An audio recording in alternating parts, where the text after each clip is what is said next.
ஒரு ஹிந்து கீதை தெரிஞ்சிருக்கானோ இல்லையோ, ஒரு முஸ்லிம் குரான் தெரிஞ்சிருக்கானோ இல்லையோ, ஒரு கிறிஸ்டியன் பைபிள் தெரிஞ்சிருக்கானோ இல்லையோ, ஒவ்வொரு இந்திய குடிமகனும் இந்திய அடிப்படை சட்டம் தெரிஞ்சிருக்கணும்.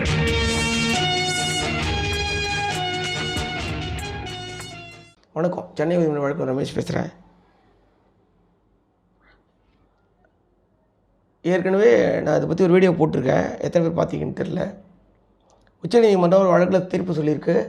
ஹரேஷ்குமார் vs ஸ்டேட் ஆஃப் பீகார்னு ஒரு வழக்கில் 7 ஆண்டு வரை தண்டனை கொடுக்கக்கூடிய குற்றங்கள் எதுவாக இருந்தாலும் கம்ப்ளைண்ட் எஃப்ஐஆர் போட்டால் கூட அக்யூஸ்டுக்கு சம்மந்தப்பட்ட பாதிக்கப்பட்ட நபருக்கு 41A சிஆர்பிசி பழைய சட்டம் சொல்கிறேன். இப்போ புது சட்டம் வந்துருச்சு, பிஎன்எஸ்எஸ்ன்னு ஒன்று வந்துருச்சு, புது சிஆர்பிசி வந்துருச்சு. அந்த சட்டத்துலேயே அந்த பிரிவு வேறு பிரிவில் இருக்குது. நம்பர் புது சிஆர்பிசி நம்பர் பிஎன்எஸ்எஸ்எல் பாரதிய நியாய சங்கீதான்னு என்னமோ ஒன்று பேர். நான் ஃபுல்லாக இன்னும் வாயில் நுழைய மாட்டேங்குது. அது செக்ஷன் 35 இருக்குது. அதாவது பழைய கல் தான் புது மந்த. பழைய சட்டத்தில் தீர்ப்பு சொல்லியிருந்தால் கூட இது செல்லும்.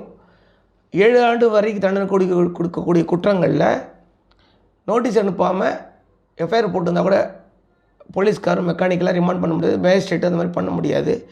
அதை பற்றி 30/1/2019 தமிழ்நாடு டிஜிபி காவல்துறை இயக்குனர் ஒரு சுற்றறிக்கை போட்டிருக்காரு. இவங்க அது மட்டும் சொல்லாத ஏற்கனவே டெல்லி ஹைகோர்ட்டில் ஒரு என்ன சொல்கிறது தேசிய நிதி பேராணை வழக்கில் ஒரு டெல்லி உயர் நீதிமன்றம் சொல்லியிருக்கு. ஜோகேந்தர் சிங் ஒரு கேஸ் சார், அமர்தீப் சிங் ஜோஹர் அப்படின்னு ஒரு வழக்கில் காட்டி போட்டிருக்காங்க. ஆனால் மெட்ராஸ் ஹைகோர்ட் ஒரு தீர்ப்பு கொடுத்தாங்க. இந்த ஹரேஷ்குமார் vs ஸ்டேட் ஆஃப் பீகார் அதை வச்சு நக்கீரன் கோபால் கேஸில் தான் அதை கொடுத்தாங்க. அந்த தீர்ப்பையும் கொடுக்குறோம் நாங்கள். அது கேஸ் என்ன பார்த்தீங்கன்னா கிரிமினல் ஓபி நம்பர் 26/888 2018 7/1/2019 நீதியரசர் ஆனந்த் வெங்கடேஷ் தான் அந்த தீர்ப்பு கொடுத்தார். அதை வச்சு தான் இந்த சர்க்குலரே போட்டிருக்காங்க, அந்த குறிப்பானையே கொடுத்துருக்காங்க. இதில் தெளிவாக சொல்லியிருக்காங்க, நோட்டீஸ் கொடுத்துட்டு தான் எல்லா போலீஸும் ரிமாண்ட் பண்ணால் சம்மந்தப்பட்ட காவல்துறை ஆய்வாளர் மேலே நடவடிக்கை எடுப்போன்னு அந்த எப்படி எந்த மாடலில் அதை அனுப்பணுன்றத தமிழ்லே இருக்குது. அருமையானது இது. நான் கொடுத்துருக்குறேன் அந்த டிஜிபியோட சர்க்குலர், உயர் நீதிமன்றம் கொடுத்த அந்த தீர்ப்பு எல்லாத்தையும் கொடுத்துருக்கேன். டிஸ்கிரிப்ஷன் பாக்ஸில் கொடுக்குறேன், பயன்படுத்திக்கோங்க. போலீஸ் மெக்கானிக்கலாக 7 ஆண்டு வரை தண்டனை கொடுக்கக்கூடிய குற்ற வழக்குகளில் மெக்கானிக்கலாக உங்களை ரிமாண்ட் பண்ண முடியாது. அதே ப்ரொவிஷன் புதுசாக மாறி இருக்குது. இந்த சர்க்குலர் கண்டிப்பாக உங்களுக்கு பயன்படும். ஹைகோர்ட் ஆர்டரும் பயன்படும். ஹைகோர்ட் ஆர்டர் பார்த்திங்கன்னா நிறைய பக்கங்கள் இருக்குது. எதிர்காலத்தில் இது தேடினா நம்மளுக்கு கிடைக்குமா கிடைக்காதான்னு தெரியாது. அண்மையில் வேறு ஒரு வழக்குக்காக தேடும்போது இது கிடைச்சிது. நான் கொடுக்குறேன், கண்டிப்பாக பயன்படுத்திக்கங்க, ரொம்ப யூஸ்ஃபுல்லாக இருக்கும். 7 ஆண்டு வரை தண்டனை கொடுக்கக்கூடிய எந்த குற்றங்கள்லையும் உங்கள் மேலே ஒரு கம்ப்ளைண்ட் கொடுத்துறாங்க, போலீஸ் ஸ்டேஷனில் போய் கொடுத்தாங்கன்னா, போலீஸ்கார் எஃப்ஐஆர் போட்டுறாருன்னா அதுலேருந்து ஒரு 15 நாளைக்குள்ளே சம்மந்தப்பட்ட நபருக்கு இந்த குற்ற இதில் ஏன் உங்கள் மேலே நான் உங்களை கைது செய்யக்கூடாது அப்படின்னு கேட்டு காவல்துறை உங்களுக்கு நோட்டீஸ் ஒன்று கொடுக்கணும். அதுதான் 41A சிஆர்பிசின்னு சொல்லுவாங்க பழைய சட்டத்தில். ஆனால் அதே சட்டம் இப்போ புது சட்டத்தில் வேறு நம்பர் கொடுத்துருக்குறாங்க. அதுக்கு வேறு ஒன்றும் இல்லை. ஆனால் இந்த உயர்நீதிமன்றம் கொடுத்துருக்குற இந்த தீர்ப்பு, இந்த மாடல் ஃபார்ம் எல்லாம் உங்களுக்கு ரொம்ப யூஸ்ஃபுல்லாகும்.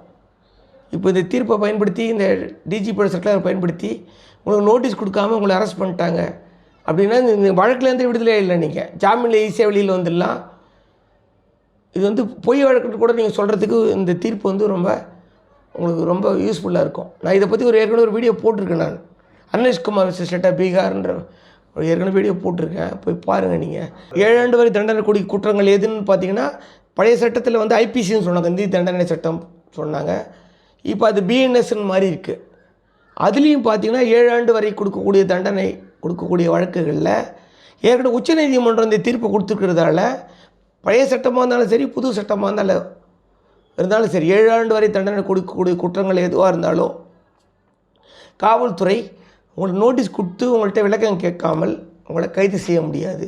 அப்படியே கைது செஞ்சாலும் அதுக்கான காரணங்களை அவங்க பதிவு பண்ணணும். பதிவு பண்ணிட்டு உங்களை கைது செஞ்சு மேஜிஸ்ட்ரேட்டுக்கு கூட்டிட்டு போனால் காவல்துறை சொல்லக்கூடிய அந்த காரணங்களை நீதிமன்றம் மேஜிஸ்ட்ரேட், நீதித்துறையினோட ஜுடிஷியல் மேஜிஸ்ட்ரேட் ஏற்றுக்கணும். அவரும் மெக்கானிக்கலாக ரிமாண்ட் கொடுக்கக்கூடாது. அப்போ 2 பேரும் மேஜிஸ்ட்ரேட்டு தப்பு பண்ணிடுறாரு, மெக்கானிக்கலாக ரிமாண்ட் பண்ணிடுறாரு, காவல்துறையும் பண்ணிடுது. அப்படின்னா இதை எதிர்த்து நீங்கள் வந்து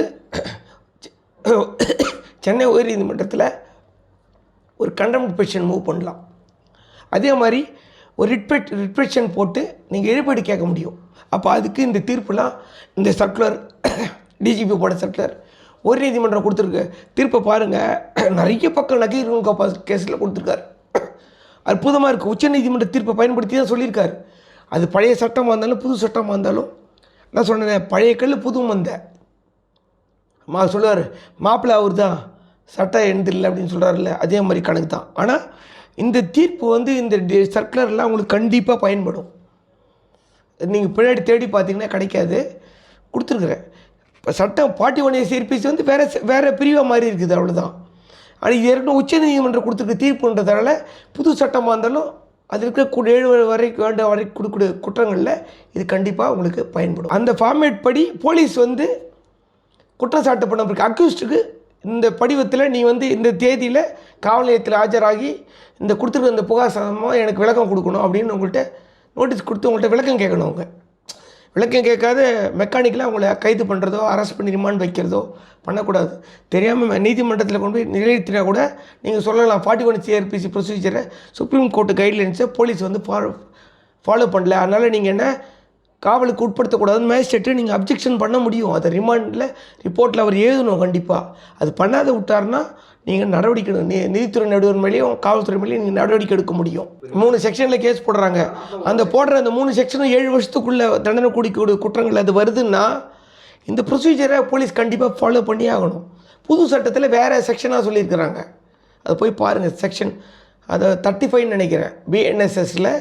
இன்னும் எனக்கு சட்டத்தை நிறைய படிக்க வேண்டியிருக்கு, நிறைய விஷயங்கள் இது இப்போ சம்மந்தமான உங்களுக்கு விளக்கங்கள் கண்டிப்பாக கொடுக்குறேன். எனக்கு அதுக்கு போதுமான கால அவகாசங்கள் வேணும். ஆனால் இந்த விஷயம் உங்களுக்கு இந்த டிஜிபி சர்க்குலரையும் அந்த உயர்நீதிமன்றம் கொடுத்த அந்த தீர்ப்பையும் உச்சநீதிமன்ற தீர்ப்பை பின்பற்றி தான் தீர்ப்பு கொடுத்துருக்காங்க. நிறைய பக்கங்களில் அந்த தீர்ப்பு இருக்குது. காவல்துறை வந்து ஒருத்தர் கைது பண்ணும்போது என்ன மாதிரியான நடவடிக்கைகள்லாம் எடுக்கணும்னு சொல்லியிருக்காங்க. இந்த 41 சிஆர்பிசி பற்றி பழைய சட்டத்தை பற்றி சொல்லியிருக்காங்க. அந்த சட்டம் வந்து அந்த பிரிவு வந்து புது சட்டத்தில் வேறு செக்ஷனில் மாதிரி இருக்குது. அதனால் கண்டிப்பாக இந்த விஷயம் உங்களுக்கு பயன்படும். அந்த விஷயம் உங்களுக்கு பிடிச்ச லைக் பண்ணி, கமெண்ட் பண்ணி, ஷேர் பண்ணி, சப்ஸ்கிரைப் பண்ணி. நன்றி, வணக்கம்.